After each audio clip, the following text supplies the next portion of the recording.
parler des chutes. Elle s'intéresse beaucoup à ce sujet et elle va nous éclairer peut-être sur quels examens sont vraiment utiles chez les personnes âgées qui font des chutes. Adeline, si vous voulez bien. Donc, bonjour à tous et merci Monsieur Bellemin de m'avoir sollicité pour déjà inaugurer aussi cette session sur les chutes. Donc un sujet qui nous occupe et nous préoccupe tous en général dans notre activité clinique en gériatrie. Je vais essayer de vous faire un petit plan en fait de la conduite à tenir face aux patients chuteurs. Donc voilà, alors que faire face aux patients chuteurs? Donc je pense qu'effectivement les chutes ça fait partie de votre quotidien dans votre pratique médicale, mais on est tous toujours un petit peu en difficulté de savoir exactement comment réagir. Donc je me permets quand même de vous rappeler quelques définitions, simplement parce que je pense que tous ceux qui se sont intéressés à la chute ici savent que la littérature est dense et que dans la littérature aussi on n'a pas forcément de définition toujours consensuelle de la chute.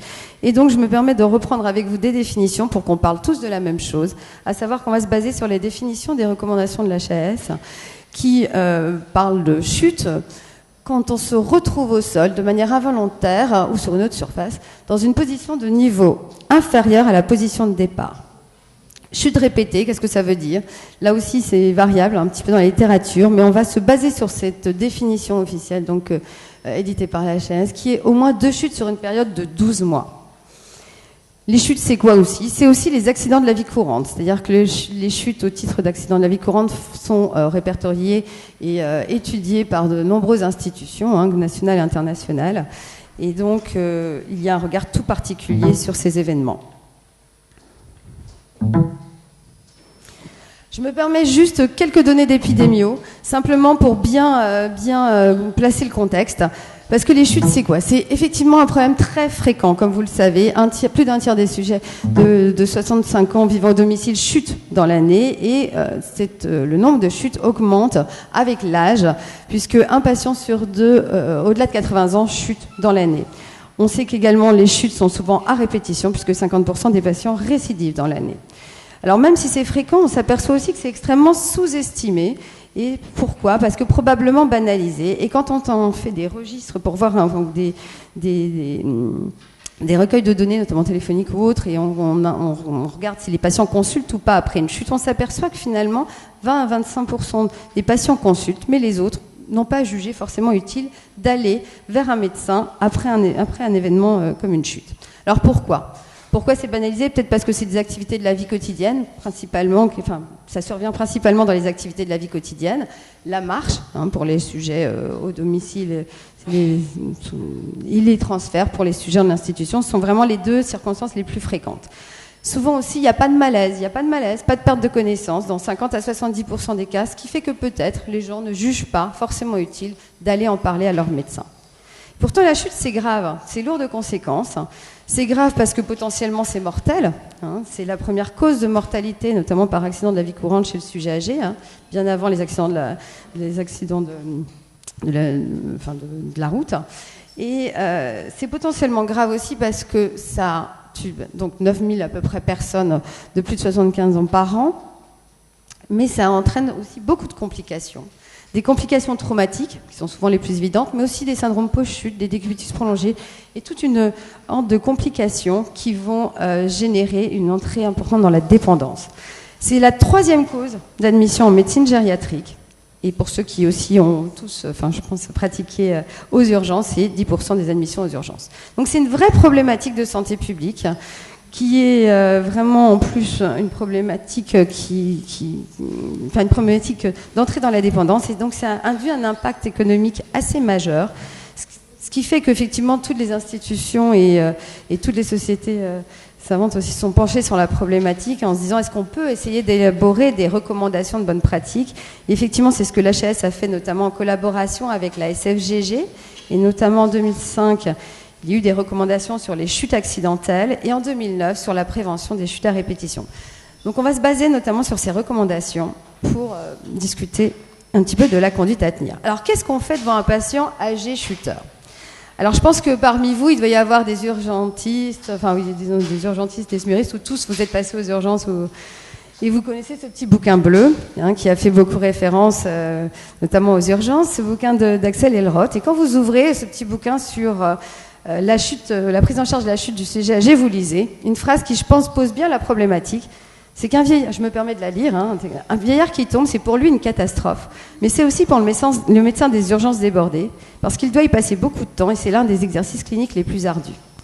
Donc effectivement, la chute, c'est catastrophique pour le patient, mais c'est pas facile non plus pour nous de savoir exactement qu'est-ce qu'on va faire devant le patient âgé chuteur. Alors on peut peut-être essayer de se dire quand même, on peut proposer une espèce de schéma comme ça, de conduite à tenir, avec une première chose à évaluer toujours, la gravité immédiate vitale et ou fonctionnelle. Et puis ensuite, il y a aussi chercher les causes, chercher les complications, déjà évaluer le risque de récidive. En général, on a ces 4 points en tête, et puis on fait un peu tout ça en même temps. C'est ce qui fait que ce n'est pas toujours facile. Premier point, devant le patient chuteur, qu'est-ce qu'on fait quand on arrive directement sur la chute? Première chose, bien évidemment, la gravité immédiate. Y a-t-il une gravité immédiate qui engage le pronostic vital? Y a-t-il une gravité immédiate qui engage le pronostic fonctionnel? Pronostic vital, évaluation clinique essentielle. Évaluation clinique qui est exhaustive, avec bien sûr l'évaluation des paramètres vitaux, des prises de constantes, des examens neurologiques complets, examens cardiologiques complets, avec l'électrocardiogramme, sachant l'importance des complications et des antécédents cardiovasculaires chez nos patients âgés. Et bien sûr, chercher le traumatisme majeur avec des examens ostéo-articulaires complets. Là, on est vraiment dans la clinique.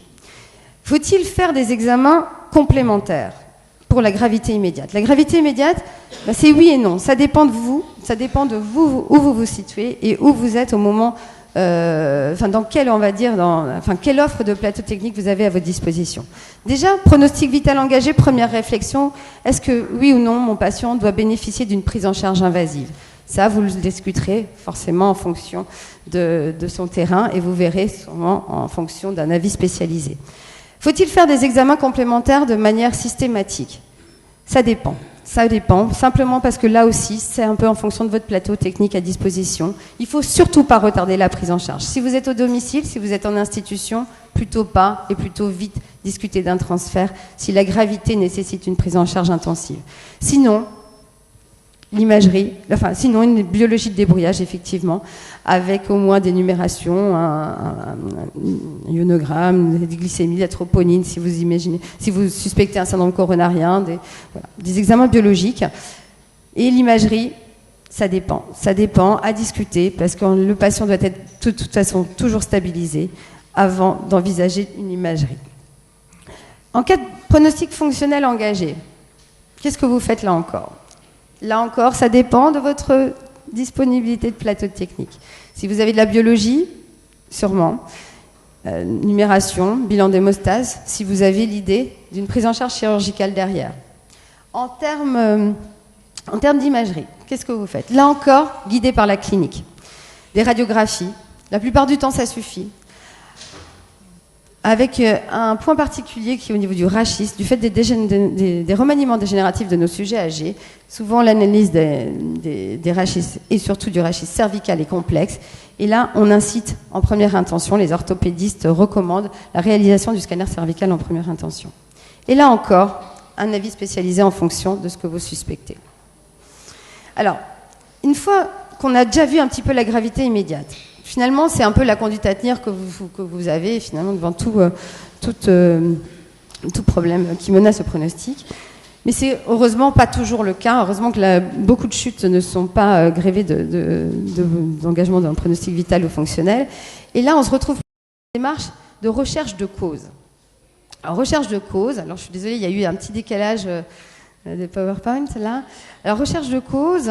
L'HAS, avec la SFGG, donc, comme je vous ai dit, ont élaboré des recommandations et ont retenu en fait 3 catégories de facteurs expliquant les chutes, notamment les chutes à répétition, avec des facteurs qui correspondent aux effets du vieillissement, qui s'associent aux facteurs prédisposants, c'est-à-dire les facteurs propres au patient, qui sont un peu le terrain du patient, et des facteurs précipitants, qui sont ces événements qui arrivent sur ce terrain et qui font que l'événement chute va avoir lieu. Alors, faire des examens devant le patient chuteur, c'est aussi faire des examens à la recherche des causes. La recherche des causes, là encore, vous allez devoir être guidé finalement par votre examen clinique. Effet du vieillissement, bon. Ah oui, voilà, tout est décalé, c'est pour ça que ça ne marche pas très bien. Là, je suis désolée, il y a un problème de PowerPoint. À savoir, effet du vieillissement, qu'est-ce qu'on retient? Essentiellement la sarcopénie, la faiblesse musculaire, l'ostéopénie, une diminution de la proprioception, qui va causer effectivement une moins bonne perception des segments de membre dans l'espace, une presbyvestibulie qui peut donner une espèce d'ataxie vestibulaire comme ça, une baisse d'acuité visuelle avec notamment aussi un déficit de la vision des contrastes et une moins bonne adaptation à l'obscurité. Alors là, tout le reste c'est décalé, c'est-à-dire que tout le reste c'est des facteurs prédisposants. Je suis désolée sur le PowerPoint. Les facteurs prédisposants c'est quoi? C'est le terrain du patient. Et donc c'est l'âge, le sexe, les antécédents de fracture, les syndromes dépressifs, le déclin cognitif, la polymédication, les troubles de la marche, les troubles de l'équilibre. Donc finalement, les examens que vous allez faire, c'est des examens qui vont être à la recherche de ces causes. Les facteurs précipitants, c'est quoi? C'est là encore des événements cardiovasculaires, ça peut être un peu de tout, hein. Ça peut être un infarctus, ça peut être une insuffisance cardiaque aiguë, ça peut être aussi une hypotension orthostatique, ça peut être des complications neurologiques, ça peut être des complications vestibulaires, métaboliques, des troubles environnementaux, des événements qui vont faire qu'on arrive à l'événement chute chez notre patient âgé avec un terrain prédisposé. Donc là encore, les examens vont être finalement spécifiques à ce que vous recherchez. Alors, bilan étiologique d'une chute. On aimerait bien pouvoir donner un espèce d'algorithme là qui serait valable pour toutes les chutes. C'est pas complètement comme ça que ça se passe. D'abord, il y a une évaluation clinique. Je pense que l'examen clinique, c'est l'examen primordial et c'est lui qui doit d'abord vous orienter ensuite, pour discriminer quels examens vous allez réaliser. Alors bien sûr, c'est un interrogatoire assez poussé, et ça c'est très très important, parce que quelquefois c'est une phase qui est un petit peu oubliée. C'est rechercher, interroger les témoins, le patient, rechercher où ça s'est passé, quand ça s'est passé, comment, qui. Est-ce que le patient s'est relevé seul? Est-ce que quelqu'un a porté l'alerte? Pourquoi ça s'est passé? Est-ce qu'il y a déjà des choses qui peuvent vous évoquer des causes? La durée de décubitus, parce que vous allez le voir, c'est associé à un pronostic différent. Les symptômes associés, le contexte social et environnemental, qui là encore vont vous guider pour après explorer vos chutes. C'est récupérer aussi bien sûr tous les antécédents de chute préalables, voir combien il y a eu de chutes dans l'année, est-ce qu'on est face à un chuteur à répétition? Et c'est aussi, bien sûr, décrire les chutes antérieures, parce que probablement que vous avez des choses un peu liées et qui vont là aussi vous orienter vers les causes. C'est aussi récupérer les antécédents du patient et les traitements en cours, et ça, je crois que tout à l'heure, on va avoir un topo un peu spécifique sur la iatrogénie potentielle. Et l'examen clinique. Alors, qu'est-ce qu'on fait? Examen clinique complet. Ça, on n'arrête pas de le dire, depuis le début, je vous le dis, examen clinique complet, avec un électrocardiogramme du fait de notre population, quand même, à risque d'événements cardiovasculaires. Mais c'est aussi une évaluation cognitive, une évaluation thymique, une évaluation neurosensorielle, une évaluation podologique, voir un petit peu si vous avez des déformations au niveau des pieds, la recherche d'hypotension orthostatique, le bilan des troubles de l'équilibre et de la marche, avec des tests que vous faites selon la faisabilité. Il y a beaucoup de tests dans la littérature, il y a beaucoup de tests qui sont plus ou moins adaptés d'ailleurs, mais bon, ensuite c'est vraiment à vous de discriminer en fonction de la capacité de votre patient à faire réaliser ces tests. Alors, qu'est-ce qu'elle nous dit la HAS sur le bilan étiologique à prévoir, sur les examens à faire en cas de chute? Alors, bilan biologique, ionogramme, recherche de troubles métaboliques, hyponatrémie notamment, dosage de la vitamine D, NFS, hémoglobine glyquée chez le patient diabétique, électrocardiogramme en cas de signe d'appel cardiaque. Là, ce sont pour les chutes à répétition, à savoir au moins 2 chutes dans l'année. Et puis après, c'est plus ou moins en fonction du contexte. Alors en fonction du contexte, c'est exactement ce qu'on s'est dit. C'est-à-dire que je voudrais bien vous dire, aujourd'hui, il y a un algorithme, vous faites ça, ça, ça, et on arrive à peu près à déterminer exactement toutes les chutes, les causes, les complications des chutes, mais ce n'est pas le cas. Vous vous basez sur l'examen clinique, et ensuite, vous réfléchissez aux examens en fonction de ce que vous avez comme données cliniques. Alors, on va essayer de réfléchir comme ça. On va essayer de réfléchir en se disant, voilà les situations cliniques. Donc, et qu'est-ce qu'on peut proposer en fonction? Alors, c'est un tableau un petit peu dans ce qu'on peut lire un petit peu ensemble. Alors, vous voyez, en fait, finalement, la première colonne, ce sont les événements associés à la chute. La deuxième colonne, les examens proposés. Ce que vous regardez, finalement, c'est que finalement, chaque examen proposé correspond à exactement ce qu'on va vouloir déterminer, à savoir si vous avez une syncope, une lipothymie, les causes cardiovasculaires, Si vous avez un problème de dyspnée aiguë, les causes cardio-respiratoires. Si vous avez un problème de douleur thoracique, les causes, là aussi, cardio-respiratoires, pariétales. Voilà. La perte de connaissance, un bilan assez exhaustif là, avec des explorations aussi neurologiques à discuter. En cas de troubles cognitifs, évaluer les troubles cognitifs avec une imagerie aussi et souvent des recours aux consultations mémoire. En cas de troubles dépressifs, des évaluations psychiatriques. En cas de baisse d'acuité visuelle, faire une consultation ophtalmo. En cas de déformation des pieds, faire une consultation de pédicurie. On oublie souvent l'importance de la prise en charge podologique. Et en cas de trouble de la marche de l'équilibre, là encore, des radios pour faire un petit peu un état des lieux des problèmes ostéo-articulaires, voir ce qu'on peut améliorer, et aussi une imagerie ciblée, tout en se disant toujours que une imagerie ciblée, voire un électromyogramme en fonction des causes. Alors je pense qu'il n'y a rien qui vous étonne dans tout ça, c'est un peu ce que vous faites probablement au quotidien. Mais malheureusement, on ne peut pas tellement on ne peut pas vous donner de guide plus précis que ça. Les complications.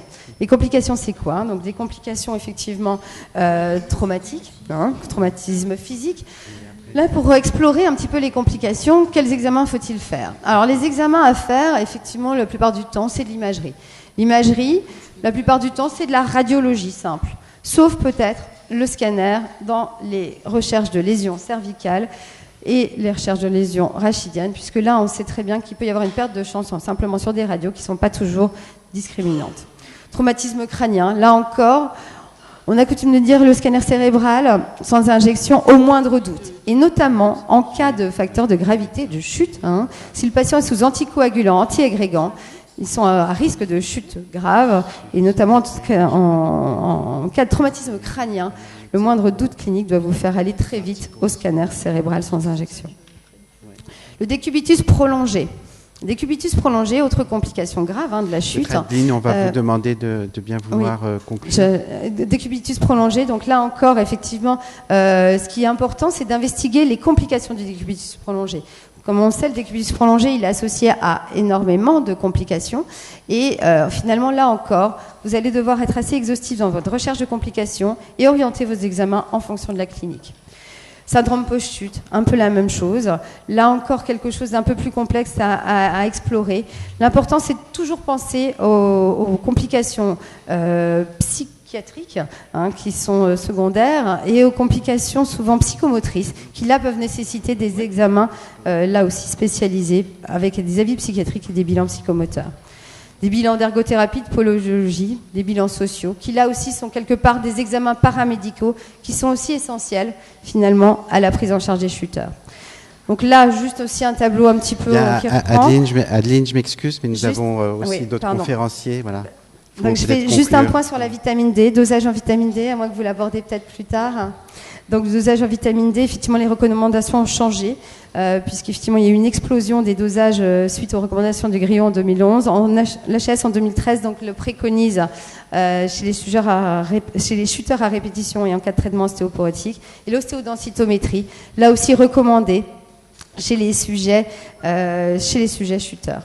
En conclusion, effectivement, les chutes, c'est multifactoriel. Je crois que, y a-t-il des examens à faire? Oui, certes. Il y a d'abord une démarche clinique exhaustive. Le piège, c'est de faire des batteries d'examens systématiques qui n'auraient pas de sens et qui, en plus, seraient plutôt non rentables. Donc, examens à faire, c'est les examens qui visent à préciser les causes et les complications. Les examens à ne pas faire, ce seraient des examens non guidés par la clinique, sous forme de batterie systématique. Merci. Excusez-moi d'être un peu lente. Est-ce que quelqu'un a une question qui lui brûle les lèvres? Donc, j'en aurais une. On voit bien que merci pour cet exposé qui n'est pas facile, parce que effectivement, comme la chute est souvent multifactorielle, mais on voit bien que l'urgentiste aux urgences ne peut pas tout faire. Et je pense que la première étape aux urgences, c'est d'éliminer la complication et de chercher le facteur précipitant. Mais qu'en revanche, pour tout ce qui est facteur prédisposant et facteur de vieillissement et de fragilité, je crois que c'est les rôles des HDJ diagnostiques, car clairement, quand vous voyez ce qu'il faut faire dans le bilan d'une chute répétée, l'urgentiste ne peut pas tout faire. Donc, je voulais vous poser cette question. Est-ce que vous êtes d'accord avec ce schéma ? Oui, alors effectivement, l'urgentiste ne peut pas tout faire. Effectivement, son rôle, c'est de déterminer la complication et l'urgence, on va dire, vitale, fonctionnelle. En dehors de ça, effectivement, alors, ça dépend un petit peu du terrain et finalement des comorbidités du patient. L'hôpital de jour, diagnostic chute, effectivement, on retrouve maintenant dans pas mal de centres, des centres hospitaliers, peut permettre effectivement d'avancer. Alors après, sous réserve de la faisabilité des examens, en fonction, là encore, des causes suspectées chez le patient. À savoir que quand même, très régulièrement, on est amené à hospitaliser aussi ces patients âgés, fragiles, qui parfois ne peuvent pas avoir plusieurs examens sur une même journée, simplement parce que déjà c'est épuisant, et puis simplement parce que ils ont besoin finalement d'une analyse vraiment si je peux me permettre, je peux abonder sur ce que disait Elena. En fait, il y a beaucoup de centres de gériatrie qui ont pris le modèle des consultations mémoire et qui s'organisent pour faire en une journée l'essentiel de ce bilan. C'est ce que nous faisons à Charlevoix au département de gériatrie ambulatoire. Je pense qu'Elena, vous faites ça aussi.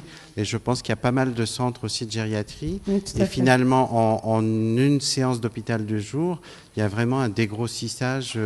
Je dirais, pour 80% des cas, le bilan est complet. Puis après, quand il y a des cas un peu plus complexes, effectivement, on peut approfondir. Mais c'est vrai que maintenant, la médecine ambulatoire, pour les personnes qui ont fait des chutes et qui ne se sont pas fracturées, qui ne sont pas dans une ambiance de gravité telle qu'elles doivent rester initialement à l'hôpital, c'est des modèles, je crois, de soins très intéressants. Oui, tout à fait. Et de même, je pense que devant le sujet qui a chuté, mais avec un espace de temps relativement large, et sur lequel finalement la chute n'a pas entraîné de conséquences qu'il a pu se relever, parce que quand on interroge les médecins généralistes, c'est extrêmement fréquent. Je pense qu'au bout de 2 chutes, clairement, avant d'attendre la chute qui pour le coup entraîne des complications, il faut les adresser en HDJ diagnostic, justement pour faire un bilan complet de tous les facteurs précipitants et avoir une démarche préventive.